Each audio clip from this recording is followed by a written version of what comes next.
வணக்கம். நான் உங்க சூர்யா தேவராஜன். இப்ப நம்ம என்னங்க பார்க்க போறோம் அப்படின்னா, ஆடிப்பெருக்கு. ஆடிப்பெருக்கு என்னைக்கு, ஆடிப்பெருக்கு என்னென்னலாம் பண்ணலாம், ஆடிப்பெருக்குல என்ன ஸ்பெஷல், இத்தனை மாசம் இருக்கு, 12 தமிழ் மாதங்கள் இருக்கும் போது ஆடி மாதத்துக்கு என்னங்க சிறப்பு அப்படின்னு தாங்க பார்க்க போறோம். ஆடிப்பெருக்கு ஃபர்ஸ்ட். ஆடிப்பெருக்கு இந்த வருஷம் எப்ப வருது அப்படின்னா, ஆகஸ்ட் 3 திங்கட்கிழமை, பராபவ வருடம் ஆடி மாதம் 18ஆம் நாள் ஆகஸ்ட் 3ஆம் தேதி திங்கட்கிழமை ஆடிப்பெருக்கு வருது. ஆடிப்பெருக்குல மெயினா செய்ய வேண்டியது, நம்ம பாரம்பரியமா பின்பற்றுறது தாலி சரடு மாத்துறதுங்க. தாலி கயிறு மாத்துறது அப்படின்னு சொல்லுவோம் சுமங்கலி பெண்கள். எதற்காக அதை ஆடிப்பெருக்குக்கு வம்சாவளியா பண்ணிக்கிட்டே வரோம், வழி வழியா செஞ்சுட்டே வரோம் அப்படின்னா, கணவரின் ஆயுளுக்காக. கணவரின் ஆயுள் பொதுவா ஆடி பெருக்குன்றது, ஆடி பெருக்கு அன்னைக்கு நம்ம என்னென்ன விஷயங்கள் செய்யறோமோ அது எல்லாமே பன்மடங்கா பெருகும். அதுதான் அதற்குள்ள உள்ள ஐதீகம், முன்னோர்கள் சொல்லி வச்ச ஐதீகம்.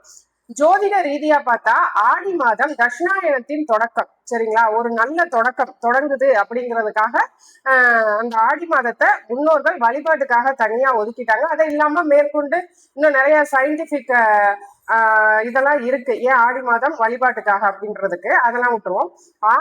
ஆடி மாதம் தாலி சரடு மாத்துறதுக்கு ரொம்பவே நல்லது. சுமங்கலி பெண்கள் கணவரின் ஆயுட்காலத்துக்காக செய்யற ஒரு வழிபாடு, அம்மன் வழிபாடு. எப்ப மாத்தலாம் தாலி சரடு அப்படின்னா, பிரம்ம முகூர்த்தத்துல தாலி கயிறு மாத்துறது ரொம்பவே நல்லது. பிரம்ம முகூர்த்தம் எப்ப அப்படின்னா 3 to 4:30. இது ஒவ்வொருத்தரும் ஒவ்வொரு டைமிங் சொல்றாங்க. ஆனா உண்மையிலே பிரம்ம முகூர்த்தம் அப்படின்னு சொல்லப்படுறது 3 to 4:30. பிரம்ம முகூர்த்தத்துல எந்த வேலை செஞ்சாலும் அது பெருகுங்க. அடுத்து என்ன அப்படின்னு சொன்னா, அது விட்டுட்டோம், இல்ல பிரம்ம முகூர்த்தத்துல பண்ண முடியல அப்படிங்கிற பட்சத்துக்கு 6 to 7, இல்லைங்க 6 to 7 பண்ண முடியல அப்படின்னா 9 to 10, இந்த 3 நேரங்கள் தாலி சரடு மாத்த ரொம்பவே உகந்த நேரம்ங்க.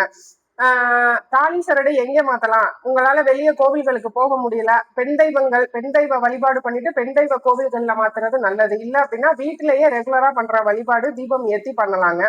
இதை இல்லாம ஆடி 18க்கு என்னென்ன செய்யலாம் அப்படின்னா, எதெல்லாம் பெருகணும்னு நினைக்கிறீங்களோ அதையெல்லாம் ஆடி மாதம் 18 ஆடி பெருக்கு அன்னைக்கு செஞ்சோம்னா அதெல்லாம் பெருகும் அப்படின்றது ஐதீகம். தொழில் தொடங்கணும், புது முயற்சி எதுவும் பண்ணணும், தொழில் தொடங்கணும், இல்ல புதுசா காலேஜ் சேர போறேன், ஸ்கூல் சேர போறேன், படிப்புக்காக ஒரு அடி ஸ்டெப் உள்ள போகணும், இந்த மாதிரியான விஷயங்களுக்கெல்லாம் இந்த ஆடி பெருக்கு ரொம்பவே ஸ்பெஷலுங்க. புது பிசினஸ் பண்றவங்க நிறைய ஆடி பெருக்குல தொடங்குவாங்க. ஏன்னா பெருக்கி கொடுக்கும், நம்ம அன்னைக்கு என்ன செய்யறோமோ அதை பெருக்கி கொடுக்கும் அப்படின்றது ஐதீகம்.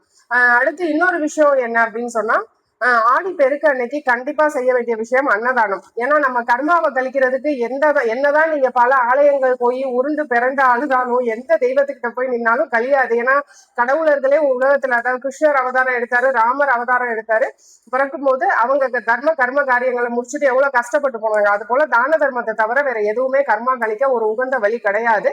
ஆடி பெருக்கு அன்னைக்கு உங்களால முடிஞ்சது, ஏன் நானே கஷ்டப்படுறேன், என்னால பெருசா தானம் எல்லாம் பண்ண முடியாதுன்னா ஒரு 100 200 எவ்வளவு முடியுதோ பக்கத்துல இருக்கவங்களுக்கு சாப்பாடு வாங்கிட்டாங்க, ரொம்பவே சுபிக்ஷம்.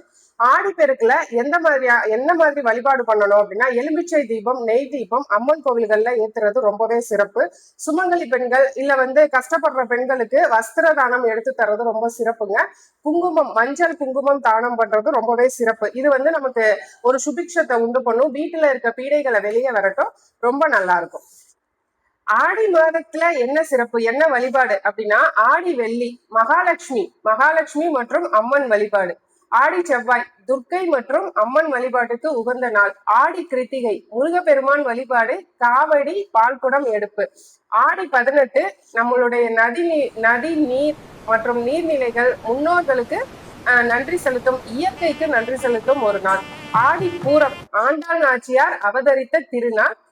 அண்ட் தென் ஆடி அமாவாசை நம்மளுடைய முன்னோர்களுக்கு திதி தர்ப்பணம் தர வேண்டிய நாள். இதனாலதாங்க ஆடி மாசம் இவ்வளவு சிறப்பு.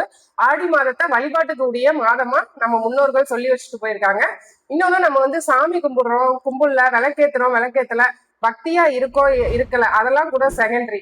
அண்ட் தென் ஃபர்ஸ்ட் நம்ம செய்யணும், நம்மளுடைய வம்சம் எந்த ஒரு லேகம் ஆகாம, யாருக்கும் எந்த வித நோய் பிணி ஒரு கஷ்டங்கள் இல்லாம போகணும்னா செய்ய வேண்டிய முதல் விஷயம் திதி தர்ப்பணம்ங்க. திதி தர்ப்பணத்தை என்னைக்கு விடுறோமோ அன்னையில இருந்து நம்ம, அதனாலதான் இந்த பித்ரு தோஷம் இருக்கு, மாத்திரு தோஷம் இருக்கு அப்படின்னு ஜோதிடர்கள் சொல்றது. அதாவது தசா புத்தி நல்லா இருக்கும், நேர காலம் நல்லா இருக்கும், நல்லாவே சம்பாதிக்கும், நிம்மதி இருக்காது இல்லையா? நல்ல எலிஜிபிளா இருப்பீங்க, எல்லாமே உங்களுக்கு தெரியும், நல்ல படிப்பு, நல்ல அறிவு இருக்கும். ஆனா பொருளாதாரம் இருக்காது. அடுத்தவன் அந்த ரெகக்னிஷன் எடுத்துட்டு போவான். இந்த விஷயங்கள்லாம் ஏன் நடக்குது அப்படின்னா, திதி தர்ப்பணம் கொடுக்கல அப்படின்றதுக்காக. ஏன்னா நம்ம அந்த ஒரு நாள் கொடுக்குற சாப்பாடு தான் மேலோகத்துல நம்ம முன்னோர்களுக்கு 1 வருஷத்துக்கு உணவா தரப்படுமா.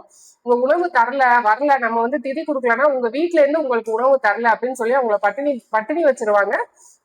அவங்க அழுகிற அந்த கண்ணீர் வந்து நமக்கு சாபமா மாறும் அப்படின்றதுதாங்க ஒரு சொல்லப்பட்டிருக்கு. பராசரத்துல சொல்லப்பட்டிருக்கு. இன்னொரு விஷயமும் இருக்கு. வெட்டு புண்ணுல இருக்காங்க, வயோதிகத்தால படுத்துட்டாங்க அப்படின்னா நம்ம முகம் கொடாம பார்க்கணும். முதியவர்கள் நம்மளுடைய முன்னோர்களை முகம் கொடாம பார்க்கணும். அந்த நிலைமையில ஒரு நிமிஷம், ஆஹா நான் இவங்களை வந்து கஷ்டப்படுத்துறேனே, இவங்க என்னைய பேசுறாங்களே அப்படின்ற ஒரு வார்த்தை, ஒரு நிமிஷம் அவங்க மனசு கஷ்டப்பட்டாலும் அதுவும் நமக்கு பித்ரு சாப்பம் மாத்திரு சாப்பமா மாறும் அப்படிங்கிறது தாங்க ஐதீகம். இதை வந்து கரெக்டா ஃபாலோ பண்ணா நமக்கு நம்மளும் சரி, நம்ம வம்சமும் சரி, எந்த ஒரு கஷ்டங்களையும் அனுபவிக்காம, துன்பங்கள் இல்லாம வாழ்க்கையில எல்லா சீரும் வளமும் பெற்று நல்லபடியா வாழலாம். நன்றி.